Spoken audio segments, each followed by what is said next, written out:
I'm Dr. Erica Bove, and welcome to the Love and Science podcast. I'm your host, and also the founder of Love and Science, Thriving Through Infertility. I'm so excited you're here today. With over a decade of experience helping thousands of women just like you, I empower professional women to build their families with confidence and compassion. Let's dive in. I just wanted to mention before starting this episode that we do discuss sensitive topics such as sexual trauma and healing from trauma. So if that might affect you to listen to that material, I just wanted to share that ahead of time. You do not need to listen to this episode. And if you do find that it's hard to listen today, please do get the support that you need. Hello, my loves. Welcome back to the Love and Science podcast. I am so thrilled to have an amazing guest today, Dr. Sadaf Lodhi. She's a friend, she's a colleague. I've known her for about 2 years at this point, and she is a board-certified OBGYN who specializes in sexual health for women. She practices in New York and also has a virtual practice for patients in Michigan. She is the CEO and founder of FemV Health, which is the concierge GYN practice, and she really specifically focuses on sexual and menopausal health, as well as intimacy coaching. And she has this belief, as I do as well, that all women, regardless of their backgrounds, have the potential to live its life to the fullest. And so, here we are, and I invited her on to talk about the fertility journey because we all know that sexual health, sex being sometimes procreative, sometimes not, like it all gets very murky. And in the spirit of having our best life, I'm so honored to have Dr. Sadaf to talk to us today about how we can do that. So welcome. Thank you so much, Dr. Bove, for having me on. I'm so excited to be on your podcast. Yay. And we've had other conversations before, but we haven't quite ever talked about this in particular. So I think it's going to be really interesting to sort of think about what we can do, what we can improve, and how we can embrace this aspect of life.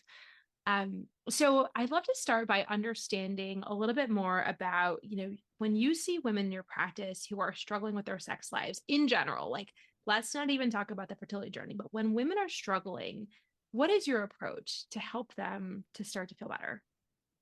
Yeah, I mean, it really depends on what it is that they're struggling with, right? So there was a study that was done. It's called a Preside study, and it was a questionnaire that they sent out. It was the International Society for the Study of Women's Sexual Health, and they actually have this study in one of their slides. And so the Preside study was a questionnaire that was sent out to lots of women throughout the U.S., thousands of women rather.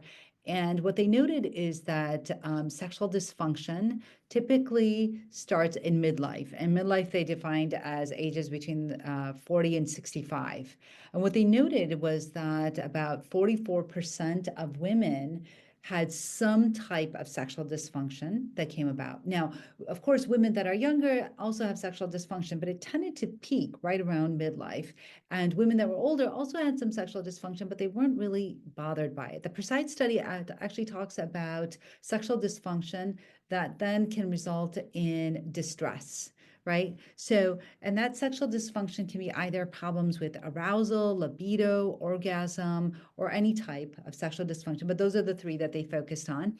And what they noted was that I believe it was, and I'm trying to remember the number, about 12% of women that experienced any type of sexual dysfunction had distress associated with it. The number one form of sexual dysfunction that women came about with was actually libido. And they noted that about, I'm trying to think of the numbers offhand, but I believe it was around like 38% of women experienced decreased libido, and about 10% of those women experienced it with distress. So when we talk about sexual dysfunction, we talk about problems with sex, we talk about problems that causes the patient distress. Because if it's not causing the patient distress, then it's not a problem. Yes. And I mean, I think we have to ask the question because a lot of us, especially with limited time in our medical practices, are like, boom, boom, boom. Is your PAP up to date? Is your mammogram up to date? But those sexual health questions, I think, take a longer time. But I think when we actually ask those questions, I mean, I find in my practice that many, many, many of my patients are having terrible sex lives. And if you Yeah, don't ask, you'll just never find out. that's Right. correct. Yeah, I'm Yeah. sorry. Yeah, but yeah, I mean, I agree with that 100%. I think that we just don't have times, right? Like we think about the things that are gonna kill somebody, right? Or Right, really, right, right. right, really cause them a lot of problems. So, we worry about like cervical cancer. So that's what we're asking about pap smears, we're making sure those are up to date. We're, talking about colon cancer. We're talking about breast cancer. We're talking about breast cancer screening. We're talking about bone density. We're talking about all these things, that can potentially really harm somebody. But when we think about Ooh, sex life, right? yeah. We don't see that as really causing harm, but it actually can, because we know that sexual health is a big part of a person's overall health and really Yeah. impacts how somebody sees themselves, how somebody sees their own body image, how they feel about themselves, whether or not they feel sexual. And it can really cause a lot of mental trauma that we don't see, so we don't Yeah. ask about it. That's right. And as you were saying, we think about I got chills thinking about it, like the pap smear and the mammogram and all that health care maintenance stuff, like this sort of loss of sexuality, right? Because many, not everybody, but many people had it at one point and it sort of goes away over time. It's like a form of emotional death Yeah. and Yeah. maybe even physical. I mean, because people feel dead inside, but it's like, you can be sure, like your cervical cancer screening is up to date, your mammogram, check, check, check. But if you're walking around like a zombie, like a shell of a person, that's not any real quality of life, right? Yeah. So it's this emotional death, I think that is very much underdiagnosed. But the good news is, right, there's things we can do about it. Yeah, So absolutely. Yeah. thankfully in your practice you have time, you've built your practice to have the time, you're able to really ask those deeper questions. And so then how do you start to help people to start to enjoy their partner and themselves again? Like how do you help people to like wake back up in that sense? Yeah, absolutely. So, so many things, there's so much to what you just talked about. And I think that, you and I talked a little bit about this offline, but that, a lot of times women end up thinking that sex is a chore, right? Because they're so busy with everything else in their lives, right? Like, so they have to take care of the kids, and maybe they're a single mom, right? Maybe they're doing everything. Maybe they have two kids, and so are super busy, and so sex just ends up being another thing on their to-do list. So how do we change that, right? And so one of the ways that I tell women that perhaps they can do is they can ask for help. I think a lot of times women will take on everything for themselves and not, and have a hard time asking others for help. So if you're asking others for help, be very specific as to what you're asking them to do, right? Maybe you want them to watch your kids for an afternoon, right? So you have that time to yourself. Maybe for an evening, maybe a sleepover, something like that. Be very specific so that the other person knows what it is that you need to help yourself out, so that sex doesn't become a chore, right? Maybe you need them to, maybe you hire somebody to do your laundry, clean your house, something like that, so that you get those things off your plate, right? And then what you do is, when you are with your partner, you try to establish that emotional intimacy that you once had, perhaps, right?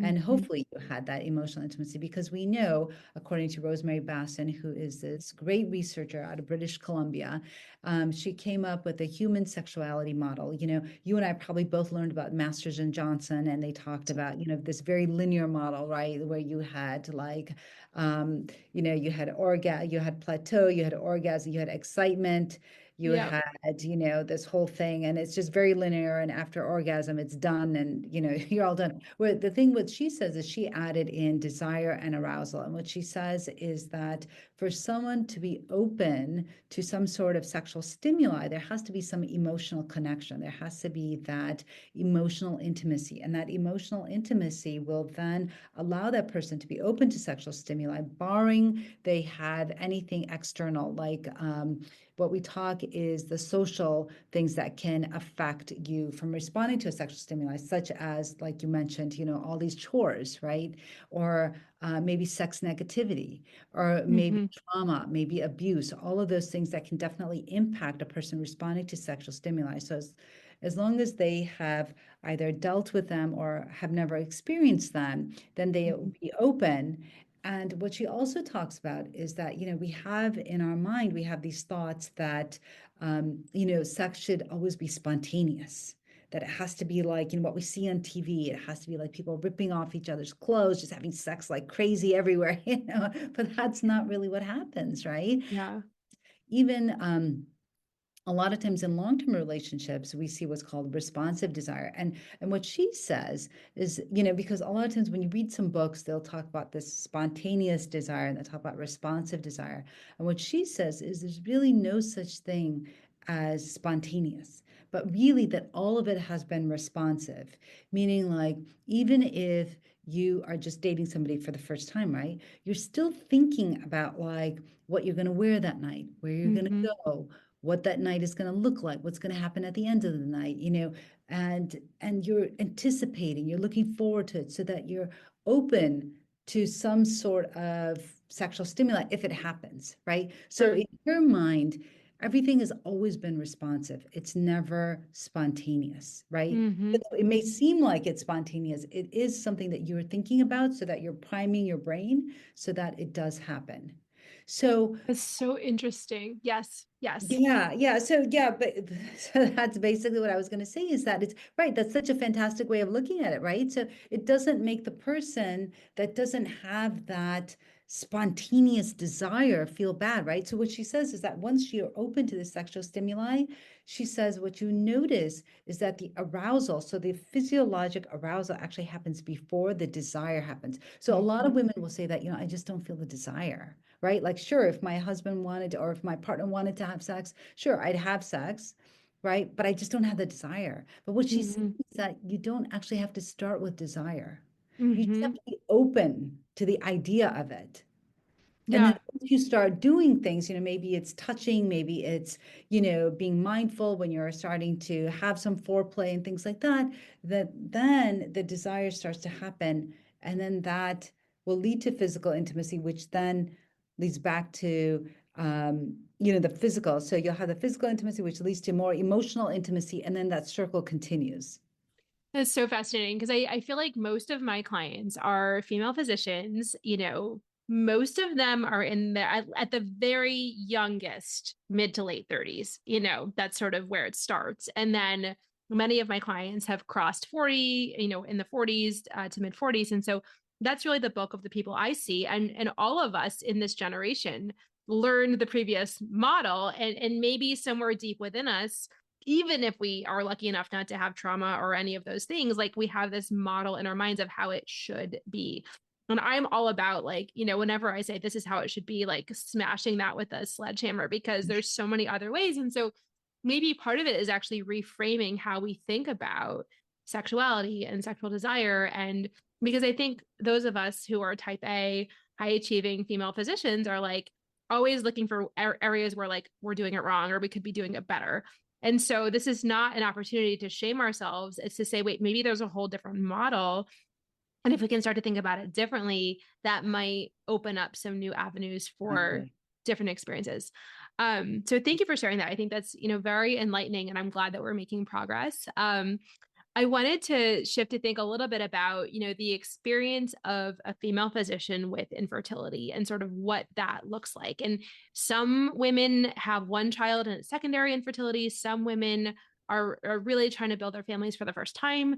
Other women, have recurrent loss, as you know, because you're an OB/GYN yourself, and really have had loss after loss and they're struggling to build their families. And so not only are most of these women trying to work as attending physicians and take care of the patients, and many have a partner and try to be a wife, a spouse, like then also the fertility journey, as you know, is like a part-time job at least because you're trying to go to the fertility clinic every other day for ultrasounds and blood work. And and then maybe if somebody's not doing IVF and just not just but like sort of choosing the ovulation induction, now I gotta figure in timed intercourse into this whole equation. Or sure, you could have sex like now, but like then when you're about to approach your egg retrieval, you got to stop and then start. So I feel like all these impositions of the fertility journey can create this sort of like unnaturalness of the typical sort of flow of sexual health, right? Because there's all these rules and restrictions.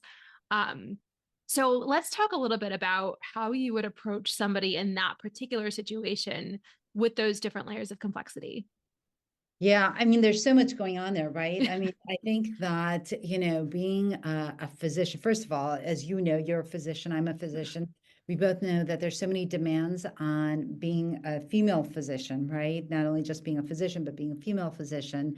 And then, especially when you're trying to conceive, I mean, that's always in the back of your head, right? You're always thinking, like, oh my God, okay, today I need to go and do this? Today I need to go do that. Maybe today I need to have time sex today, right? So it's always there in the back of your mind, and it just becomes so routine. And so, like, there's no excitement, there's no joy anymore. It's just like you said, it's just like another part-time job that you're just trying to get through. And I think for those women, I think what we have to do is we have to step back a little bit, right? So I think what we need to do is start to create that emotional intimacy that you once had with your partner, and start there. Because when you have that emotional intimacy, then that sexual intercourse or that physical intimacy that you're going to have is going to be more meaningful. And it's Mhm. also going to result in more emotional intimacy. But when you think of it as a job, then there's no emotion attached to it. And it just becomes something you have to do to get to an end result. Mhm. That becomes a chore. And nobody enjoys chores. Nobody likes to do a chore, right? So then you start to resent that. And it just changes your whole perception of what intimacy is and what sex is, right? So I think what we need to do is maybe step back and get back to maybe just holding hands, right? So how do you create that emotional intimacy that you Mhm. once had? Is I would look at, the easy things that you could do, right? Perhaps hold hands when you're going for a walk. Create some time out of your day just for that Mhm. person. You're not having to think about all of those fertility issues, right? Where you're not thinking about, okay, is it time to conceive? Is it time for my injection? Is it time for an ultrasound? Where you're not having those thoughts, but just going out in nature and going for a walk, Yes. holding hands, Yes. right? Maybe cuddling on the couch, maybe doing like a 6-second kiss, maybe, you know, making a meal, creating a meal together, right? Doing all of those things that perhaps you enjoy doing with that person, a long time ago, but now things and, your fertility journey has gotten in the way, and now nothing is joyful anymore. So I Mhm. you have to go back and find all the things that you like and try new things, right? That's what creates like the excitement in a relationship, right? Maybe try something that you've never tried before, whether it's a new food, maybe it's a new activity, maybe it's a new sport, maybe it's whatever, whatever you enjoy doing. Maybe it's a new sex position, right? Who knows? Mhm. Whatever it is, right? Maybe be a little bit more not so timed and rigid, but maybe let things just kind of happen. And Yeah. there are things that you can do. So there's mindfulness, and I think we're going to get into that a little bit. But I think just trying to create that emotional intimacy that you once had will help Yes. you to start to enjoy things a little bit more. Yes, and also like touch that is not like has a directed goal of like, and we are going to deposit sperm in the right place at the right time. I think just being like, oh, it feels good to hold this person's hand. Oh, it feels good to linger in a kiss. Oh, it feels good to listen to our favorite music together. Just really connecting, in those ways, I think can really build that foundation Yeah. of. And I always tell my patients and my clients like, okay, well, if you quote unquote have to have sex this day, then like you said, like maybe do something different. Maybe go to a hotel if you can do that. Maybe dress up, or maybe like invite somebody to a date. Like, I request your presence at the, like just think outside the box, add a little personality to it, because if it just becomes a chore. And I mean, and actually, I mean, I think we don't talk about this enough. Like, I would say at least 40% of the men that I see have sexual dysfunction specifically related to like having to perform at a certain time. Again, I will also say for people in the situation, we all know as OBGYNs, this whole timed intercourse doesn't mean like you have to have sex in the next hour. And maybe you only do have an hour. So I'm not trying to minimize that, but like I really do mean that like it's not like the egg goes poof right away. Like there is, as long as the sperm is waiting for the egg, there's usually some, sort of some latitude in terms of timing. So I think sometimes too, just understanding the physiology and like what is the actual window, because oh, I'm not going to be with my partner. Oh, this is going on. Like, what do I do? But just sort of taking some of the pressure out of it and saying like, okay, sure. Like, like I said, I did my taxes yesterday. Okay. Like, like just sort of thinking about it as not like this huge thing that it has to like take all the joy out of everything, but just like, okay, this is part of it. And actually I can sort of make this something that's still part of like a broader version of sexuality. Exactly. You know, when you mentioned about men having erectile dysfunction, I mean, that's so Yeah. true, right? Because men then all of a sudden they start to have performance anxiety. And so then they have that erectile dysfunction because they're so worried about performing, right? Because now all of Yes. a sudden you have this time window. Yes. Quick, you got to Yes. have sex, right? And all of a sudden they can't get an erection because they're so in their head Yeah. about getting an erection that the more you worry about it, the Yes. less it's going to happen. And Yes, so right. So that's like antithetical to having a pleasurable experience because there's so much anxiety in there. And so, and then it's like Viagra, it just creates this. I've also heard people say, like, oh gosh, like I better not tell him I'm ovulating because then, it just creates all this weirdness around us. And so, like, these are the things that I navigate with my patients and clients every single day. Like, I don't know, like how to kind of in those moments where it's like, okay, it would be beneficial to do this at this time, but like how to kind of help calm the nervous system so that we don't actually have this aversion to our partners because of all these sort of concerns of quote unquote failure. yeah, yeah, you're so right, right? And so I think it's about kind of reframing and trying to not be so much in our head, but just being present in the moment, right? And Yes. so this is kind of what I was talking about a little bit before, is there's something called sensate focus, which I Mm. absolutely love. And it's fantastic for people that have experienced, let's say, trauma or abuse, but you don't even have to, like if thankfully, if you've never had that experience, then you can still use this modality, and a lot of sex therapists use it. And what it really is that it really is basically bringing your senses into what it is that you're doing, and you focus on the touch, the pressure, and the texture just coming from your fingertips, right? Mm. And you're exploring somebody else's body just for the sake of your own enjoyment, not for their enjoyment, not to get them aroused, not to get them an erection, not to for anything, not even for an orgasm at the end, nothing like that. There's no end goal. The end goal is really just about you experiencing touch as if like you were an alien for the first time experiencing somebody Mm. else's body. And you're just touching for the sake of touching. That's it. That's the only Mm. thing you're doing, right? And so that's really causing you to really be present in the present moment. And also, there's a woman, her name is Lori Brotto, Dr. Lori Brotto, and she is a sex therapist, or actually, rather, I believe she's a psychologist. Again, she is in British Columbia. So her and Rosemary Basson work a lot together. And so she actually wrote a book called Better Sex Through Mindfulness. And this book is fantastic. I love it. Mm. And she also talks about and has had done studies that have shown that women, so she took this group of women that came into her office for a decreased libido. Okay. And what they did is they grouped these women into like this, and they had 90-minute sessions with them over the course of 6 months.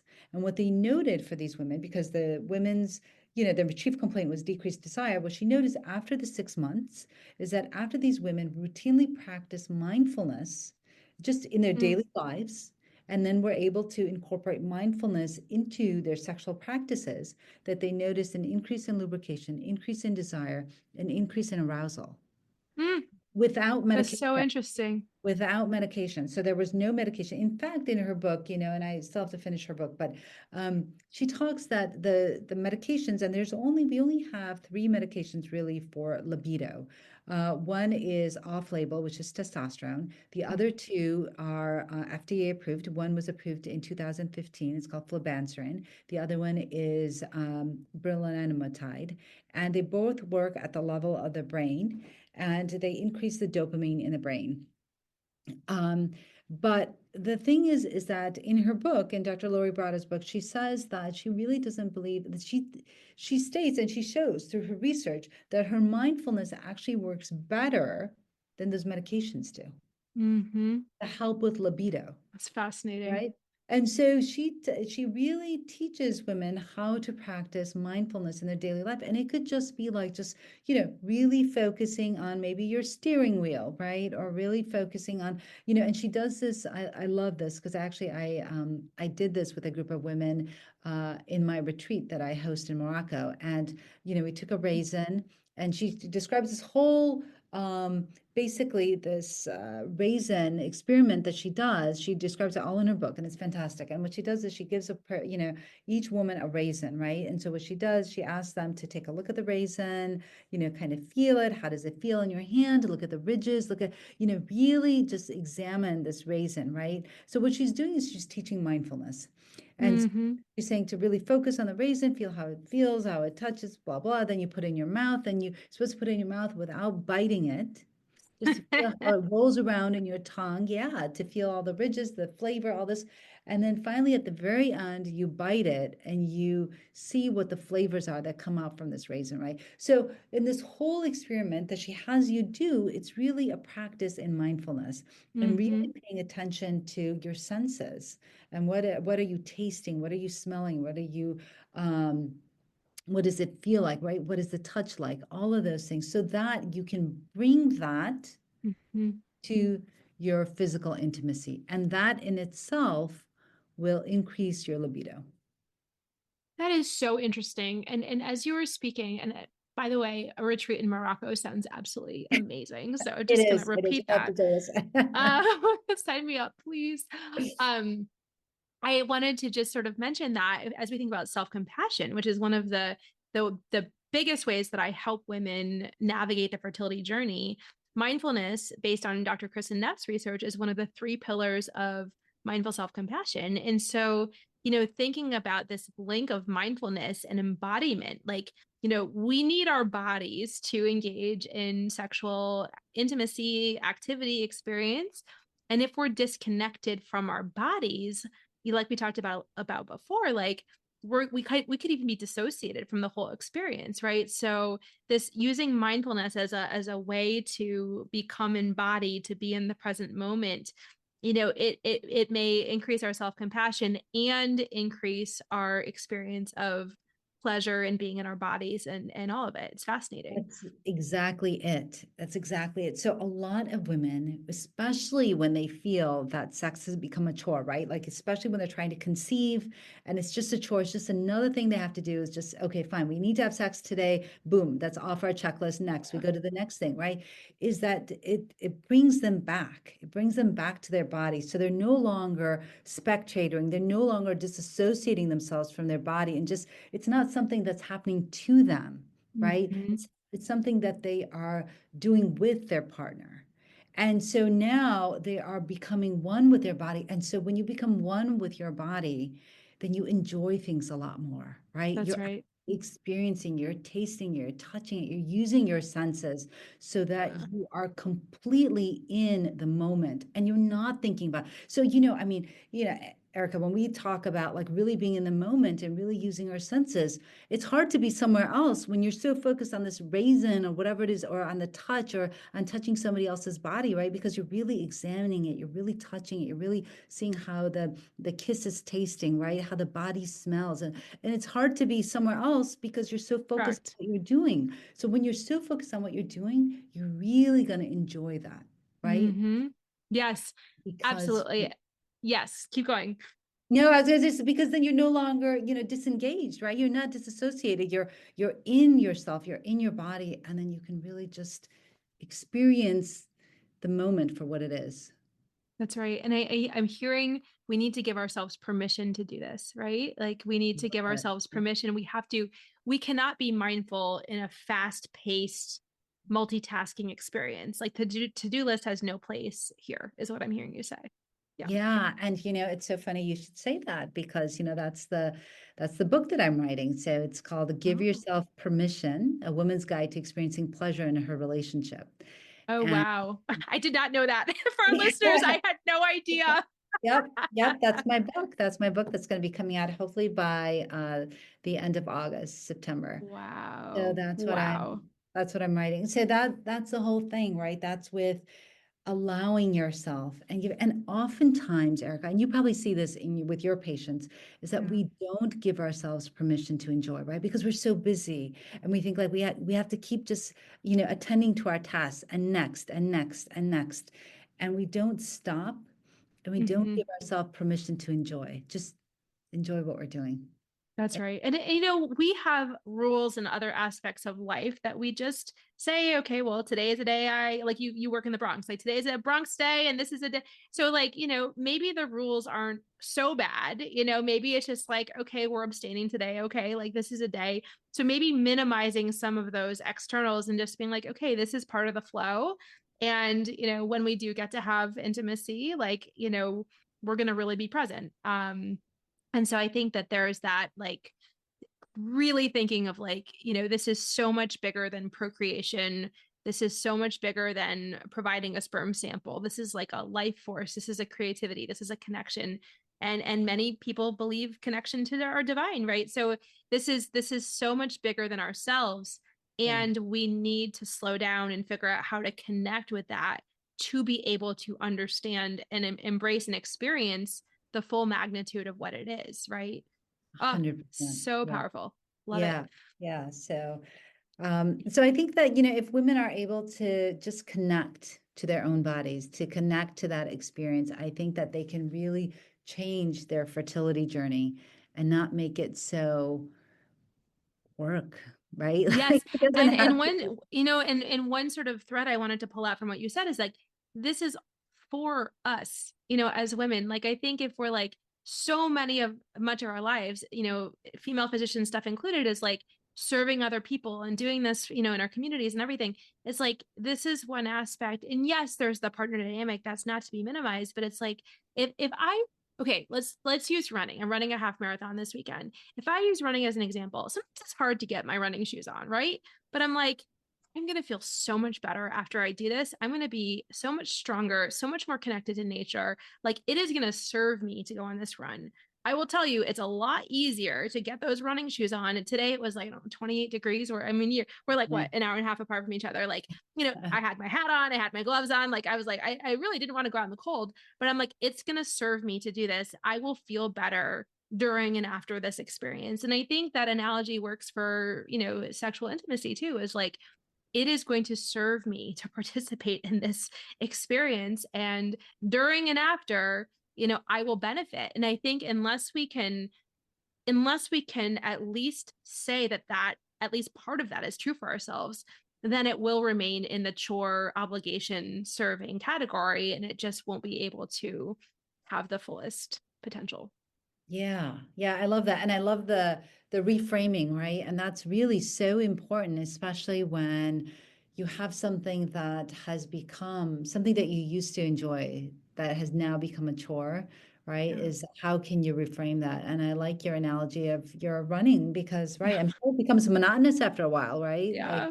Yeah. running and doing that. And I'm excited to hear about your half marathon though. Where are you But I running? can tell you so many, you can wear a different outfit, you can choose different running shoes, you can bring different snacks along the way. Today I wore a running belt. So like this is the whole thing is like, you know, the analogy is maintained to the sexual experience is like, oh, I'm just running 4 miles today or whatever it is, but I can take a different route. I can, you know, take more time, take less time. Like there's infinite possibilities.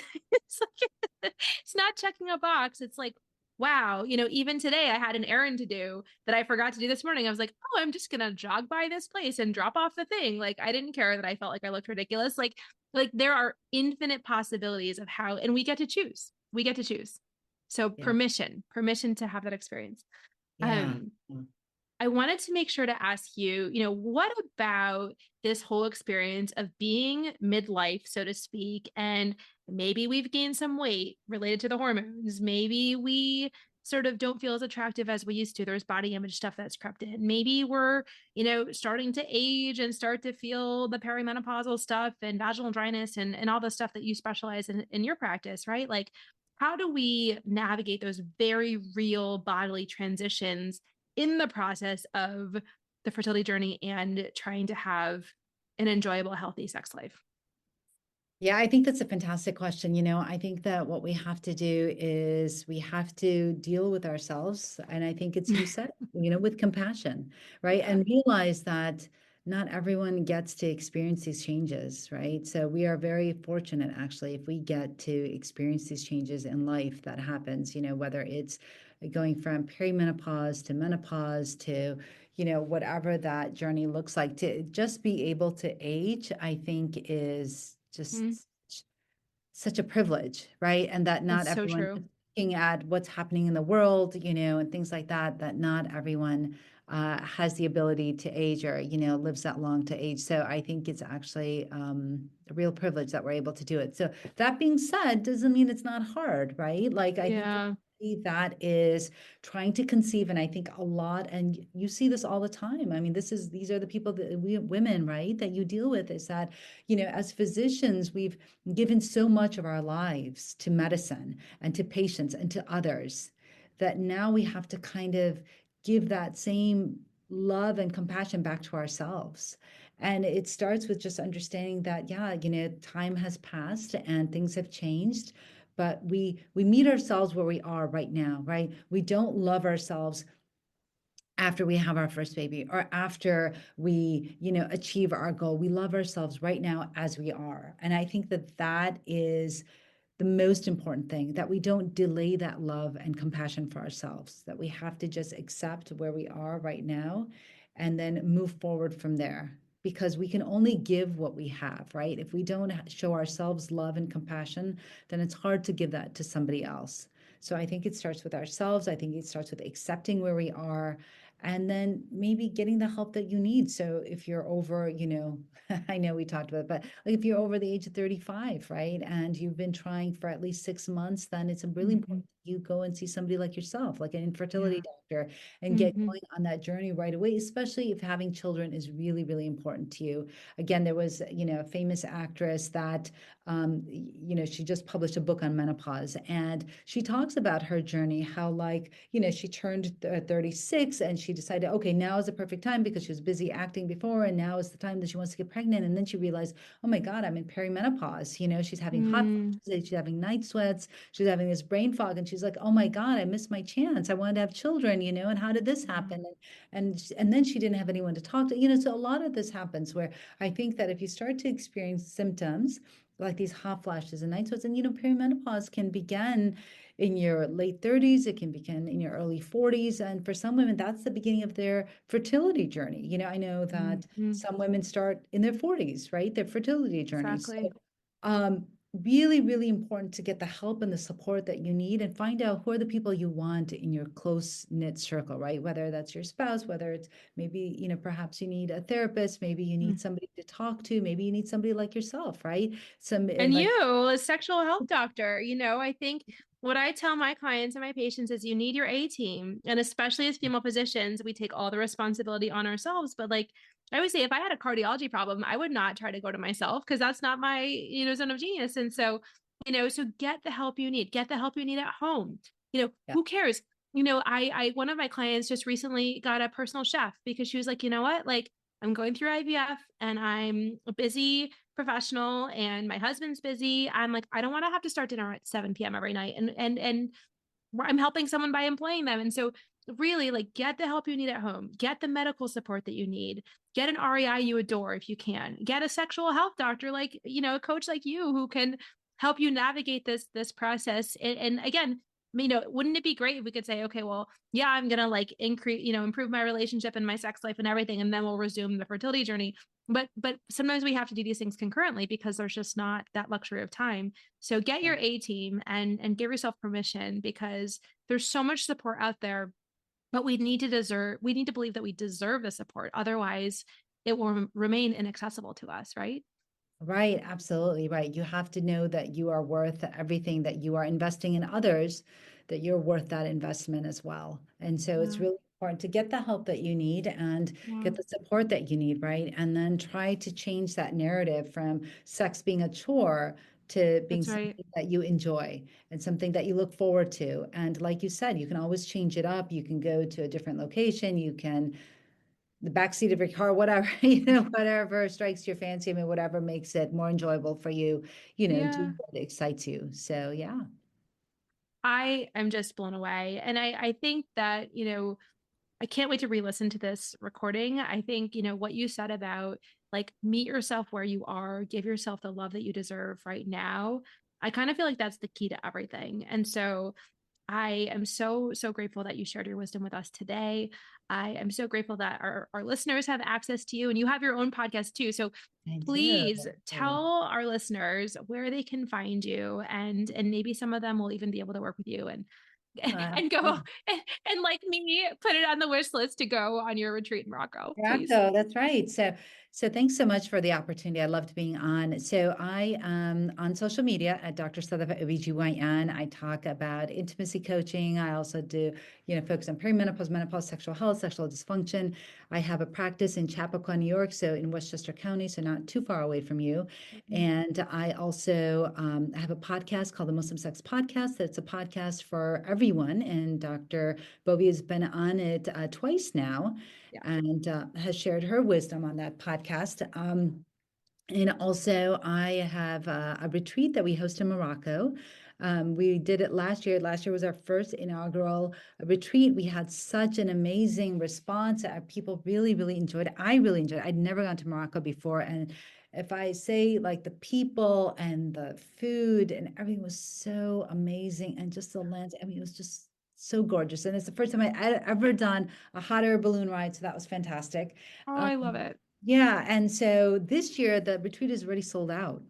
Yeah. And we have twice as many people going. And so we are definitely putting people on the wait list for next year. So I will put you on the wait list. Please do. Yeah, it's fantastic. We have actually now 3 or 4 people already on the wait list for next year. But it is such an amazing experience. And we focus the whole time. The focus is on you, the person, and we talk about perimenopause, we talk about menopause, we talk about sexual health, we talk about sex coaching, we talk about nutrition. We went to an argan oil farm, and olive oil farm, and we were able to see how it's manufactured and tasted, and we did some cooking classes. They were amazing. We learned how to make Moroccan food. We went to an herbalist. I mean, it's just really such a phenomenal experience. It really is fantastic. Yes. So. And listening to other stuff, that my other content is like, go on the trip. Like if you need to delay your whatever by like a month, fertility does not decline a month. And so plan the trip, have other things outside of the journey to look forward to. And I believe this is a perfect opportunity. I also wanted to highlight your books. And so I just purchased my copy of Made for More 2. And what is the name of your chapter in that? I can't think of it right now, but it was so powerful. It's no such thing as failure. Yes. Right. So that is absolutely beautiful. And so I can't wait to read your chapter in that book, which is a best-selling book right now. And you also have this book that you are writing, which I actually, on my list, my very short list, is to write a book in the next 3 years. And so I will need to pick your brain about that. But when is your book coming out? Yeah, so we're planning on it being out by the end of August, early September, because I want it before my retreat so I can give it to the women that come on my retreat. Yes, that's a beautiful goal. So I cannot wait to read that book. We will all stay tuned. And Dr. Sadaf, such an honor to be in your world, to hear your thoughts, to know how you serve women and how you make their lives better. So thank you for your friendship. Thank you for being you. And I cannot wait to continue the collaborations. Oh, you're amazing. Thank you. I really appreciate it. Thanks so much for having me on. Thank you. You're welcome. Until the next time. Bye. Thank you for listening to the Love and Science podcast. I'm so glad you joined us today. If you found this conversation valuable, if you could please rate, review, and share this podcast with your trusted people, it would mean so much to me. If you want more tools to help you navigate the fertility journey, please book a discovery call with me today. The link is in the show notes. Please do not let infertility have the final word. I'm here to take the burden from you so that you can achieve your goal of building your family. In gratitude, this is Dr. Erica Bove. I'm rooting for you always.